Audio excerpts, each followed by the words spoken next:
somewhat wrong, and it could be centered on one God. Well, if you look at Christianity, it states that you have to accept Jesus Christ as your Lord and Savior if you want to go to heaven. And I mean, I got some stats here. There's 2.1 billion Christians, 1.3 billion Muslims. Are all those Muslims just going to go to hell? I think I understand what you're saying. Like, let's say that there's one universal God, and all the religions throughout history are worshiping the same God. They just don't know it. Is that kind of what you're saying? Is that we're all, no matter what religion you are, you're essentially worshiping I'm not stating that. the same God? I think there is one way to heaven, but I'm just thinking trial through time, you know? Like, just go back to BC era when it all started. You know, why has that lasted so long? I mean, when they were, Yes. in the BC era, they also worshipped Poseidon. Oh, I know. There were many others. I think everybody who worshipped Poseidon was wrong. Everybody who worshipped Zeus, in my opinion, was wrong. I can't prove it wrong. So why is there this huge dilemma within ourselves to find a higher God? Not inside of me. You call God what you don't understand. We had gods for lightning, rain, all of that, and now we narrowed it down through science. We've gotten to the point where we just don't understand the universe, and how the universe was formed. And we call that God.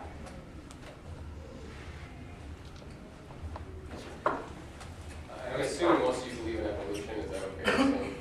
You don't technically believe in evolution, it's a theory you accept, but yes. Okay. All right. That's, We accept We evolution. accept that's evolution. fine. That's fine. We accept evolution. Can you say specifically why? Like, if it's evidence as far as archaeology, chemistry, and biology, those are categories specifically. If it's biology, what in biology? If it's fossils, what fossil? If it's, you know what I mean? So it's specifically What fossils? There are many fossils that exactly. So name two or one or two that convince you of Australopithecine afarensis, Australopithecine africanus, Homo erectus, Homo habilis, early modern, anatomically modern human, current anatomically modern human. I just leave it all up to the scientists. Yeah. No, that's fine. I just want to hear your response. I'm not going to debate you on what you said. You know, I disagree with it, but that's fine. We can still be friends. Yeah. And then specifically, I guess it'd be to you, because you're a double science major, biology and chemistry, I think you said. From studying that, what is, to you, what's so convincing about evolution? Well, it's convincing the fact that, yes, we do have ample fossil evidence, and that we do see evolution happening. And there will, you know, there's... Sorry. Macro level, not micro, you know, like dogs, Chihuahua, and Great Dane, and all that stuff. The macro level of evolution. Macro level it's the same thing as micro. It's the exact same process. That's fine. It is the exact same process. It takes longer for one species to diverge from another, and it requires isolation. Kind of follow up, right? One more. Okay, one more. The macroevolution, you're saying that happens over long periods of time. Micro accumulated right up to macro. Okay, so you can't see that though, right? It's too long for you to observe. Yeah. Macroevolution takes billions of years. Yes, so you can observe it. You can observe cannot. speciation though, and that's Yes, so essentially you can macro. observe like you're different than your parents. Obviously, that's micro. That's not That's not speciation. Okay, well, like a wolf, a coyote, and a dog. All right, speciation. They're all infertile. Okay, so you can look at that though, but then you extrapolate it and say, but yes, but over millions of years, they could become, I don't know, whatever mythological animal they could become later on.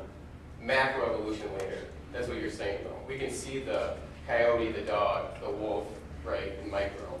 Question? Okay, so my question is, isn't your faith then in time something you can't observe, you actually can't validate?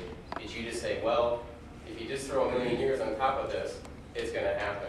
We can't show you it happening, we can't observe it, test it, and demonstrate it. Kind of an analogy, then maybe law enforcement major, but we solve murders when there's no witnesses, right? So it's kind of the same thing. We have evidence, and we have to fit it together as best we can without seeing it. So it's kind of the same idea. I agree with that, yeah. We have all these things, you know, and for me, you know, you asked what might convince us. Well, I think genetics is a big, the genome, and we've barely turned the key in that, and it's already lots of stuff with evolution. I'm not a scientist, so I can't really do it, but The idea that, that we can't necessarily observe natural evolution, that we just have to have faith and time. It's not that you don't have to have faith and time to continue these processes that are obviously happening.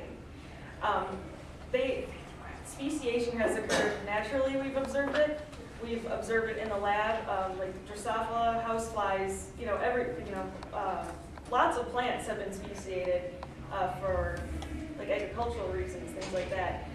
And if we can do it in a lab, we've seen it happen naturally as well. It's the exact same mechanisms as sort It's of still a micro. plant though, you granted that. It's still a plant, it's still a fly, at the end of the day. It is a fly, but, no, but there's no reason to say it's that common sense, isn't it? it continues. progresses. Well, that's the thing, is if we see it happen and it continues, which why wouldn't it, then you'll eventually get something more. I mean, and that's kind of the thing is, I don't think anyone is, we know that we haven't necessarily observed like drastic speciation, it just takes too long, but I don't know, it's hard to answer the question that That's you're fine, asking because, Gentleman right there. Yeah, do you guys think there's any like dangers in religion, especially like you mentioned homophobia, just kind of intolerances, maybe sexism? And if you do you think it's important to spread atheism to kind of share it? You can't spread atheism, it's something you just have to. Well, it's convince others maybe. Forced belief is no belief at all. You shouldn't have to believe something just because someone tells you to. It's something that you have to come to on your own terms. Well, And I think that just everybody should respect, whether they're atheist or like Christian or Muslim. I think that your personal beliefs, as long as they don't infringe on other people's rights as human beings, it should be a totally personal decision.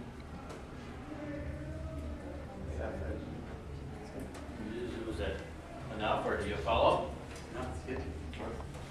I just wanted to follow up about that because I think what he's saying is, as an atheist, I do believe you need to spread. Like this kind of panel discussions where you talk to an atheist, they're not all Stalins and they're not all Mao. I mean, you know what I'm saying? We have to, you might be. I don't know. He's got the right shirt. He's good. So I think it's important to spread the word, as they say. yeah. Whoever it is, but I would kind of agree with that, and I think there's a difference between evangelizing, I guess, where we're saying you should be an atheist, you know. It's more the open dialogue and sharing ideas that's important, so. If anything, I mean, whenever I talk to somebody about my lack of belief, I don't bring it up because I've seen what it does when I talk to somebody who is a devout Christian, and I've never actually had conversations with a devout Muslim or any other religion. It's I live in southern Minnesota, but what I like to do is at least get people to question, to think, and you know what? If anything, if they question themselves and their faith, if they go back to it, well, that's fine. At least they came to that on their own terms, and not just solely because their parents were Christian, you know, and told them they had to. And I agree, it wouldn't be a bad thing if there were more atheists in the world. But in terms of spreading it, I'm not interested in spreading. I'm interested in opening minds.